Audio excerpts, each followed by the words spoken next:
Hello viewers, welcome to Besel Media. I am your host Binta S. Jao and my camera lady is Mariama Jallo. Today we are at the Ministry of Agriculture and we are here with the Honorable Minister, Dr. Demba Sabally, to discuss areas of importance.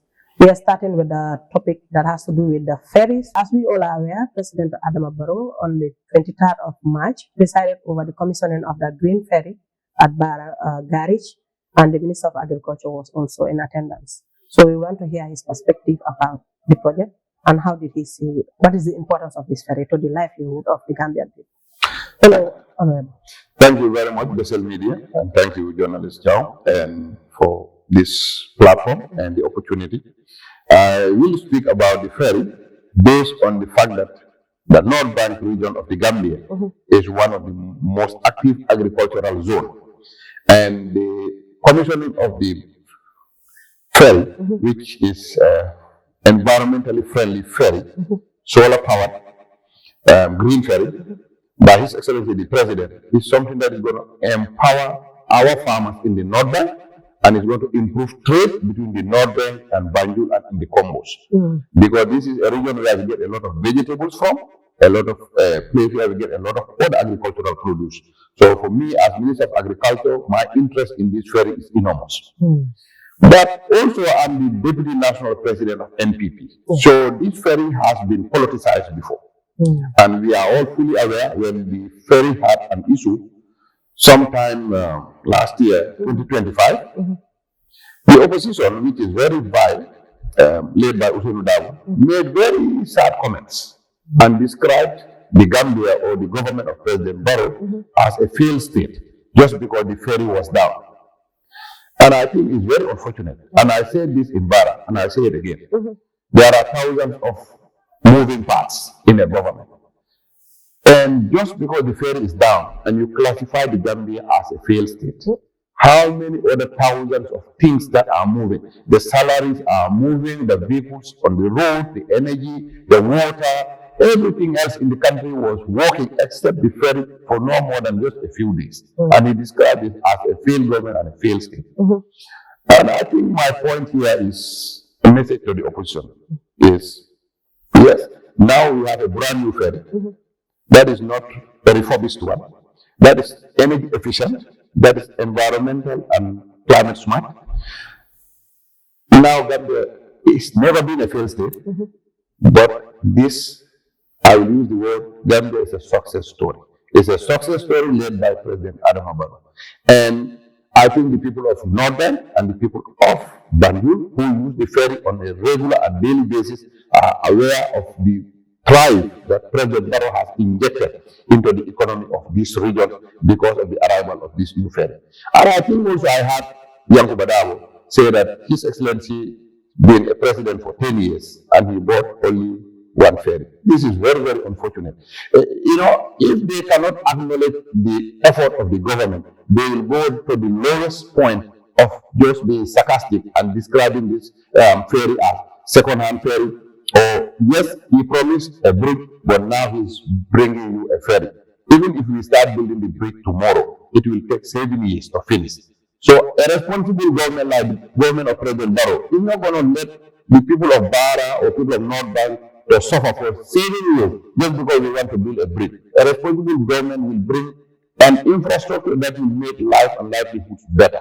So the people of the Gambia, the people who matter, the voters, and the real people in the North Bank and Banjul, they understand what the government is doing. So the naysayers like Ousainou Darboe or Demba Sabally in Brikama, we will not pay attention to them. And we are now focusing on the State of the Nation address, which was delivered by President Adama Barrow at the National Assembly on the 27th of March 2026. He mentioned different areas of intervention by the government, and he also mentioned the area of agriculture and some of the progress that you've made. How do you see the speech and what do you have to say? The speech was excellent. It was one of a kind. Yes, I think the date was on the 26th. Sorry, just to rectify, it was on the 26th of March. The speech was great. It covered all the sectors. It covered agriculture, and that agriculture is contributing 22% of the GDP. And he also mentioned that our production and productivity in terms of rice, we've increased by 12%, sorghum by 9%, and groundnut by a huge margin. That assured serious improvement. There is no crop variety that production and productivity has declined in this past season. So that is a testament of the support of his government to our farmers in terms of subsidies, in terms of fertilizer, herbicide, and all the other factors that improve the production and productivity. But he also talked about Gambia being declared as the safest country in West Africa. This is the fact. All of us who travel around, we know that. In fact, some countries, when you go, they ask you not to leave the hotel. Gambia tourists will come, they will go to Serekunda market. We as ministers, we go to the beach with our children. We go to Serekunda market, we go to Tangier market. This is a testament of how safe this country is, and thanks to President Barrow. And I think it's a fact.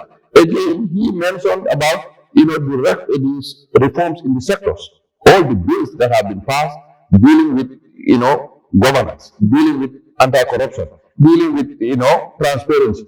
And I think these are not stories; these are real life issues. And I think everybody is fully aware of the security sector reform. We were here in previous government. We know what our relationship was with people in uniform. It was scary if you are invited to the NIA. Today, how many people get invited to the SIS? Almost nobody. And they are still vibrant and they are doing their job even better than before. I mean, if you are invited to the police, you have confidence in the police. You know they are an independent institution, they are transparent, and the judiciary the same thing. How many court cases has President Barrow or NPP or the government has lost? We've lost a lot of cases. We accepted it with grace and we moved on. But tell about the SoNA, we saw how he was interrupted. For the first time in the history of this country, not from the first president or second president, the SoNA speech delivery was interrupted by two opposition members of parliament. They are vile, and I think it was really unpopular. And they interrupted him just as a sign of disrespect. And one of them is Honorable Almane Jiba of Ferry Council, unnecessarily bringing motions that were just meant to disrespect or distract or disrupt what the president was saying. And I think we really take it seriously that it was uncalled for, unnecessary, and I think unhonorable for any of them, that Honorable Almane Jiba himself and Lam Sise of Kiang, to have interrupted the speech of the president. This was unprecedented. And I think being opposition doesn't mean that you have to be disrespectful to the authority, because they are looking to be authority tomorrow. They're looking to be president, they're looking to be ministers. They wouldn't want their party leaders someday, if at any point become president, to be treated this way in the National Assembly. So I think we found it uncalled for and unacceptable. Okay, still talking about the SoNA, we have seen an interview with Ousainou Darboe, Honorable, Yes. who was interviewed with one of our colleagues, and he mentioned that it's the same thing, like there's no change, there's nothing special about this year's SoNA. Yeah. What do you have to say about that? It's very unfortunate. Ousainou Darboe will never see good in what His Excellency President Adama Barrow does. His comment after he left the assembly was on state manner, because as a former vice president, he has been in a lot of SoNA, even when he was Minister of Foreign Affairs, when he was vice president. And he never took offense of what President delivered in those years. Now he's opposition. We expect him at his age and as major opposition leader, to accept when things are graceful, when things are positive, put it in a positive perspective. When things are not so good, he should, as an elderly Gambian, come out and give an advisory. But for him, everything that president does or everything that MPP or the government does is negative. He even said the roads were rough, the roads are not food. People don't eat roads, as if roads are not necessary for development. So it just tells you what kind of opposition we have in this country. Led by Ousainou Darboe is just out for no good.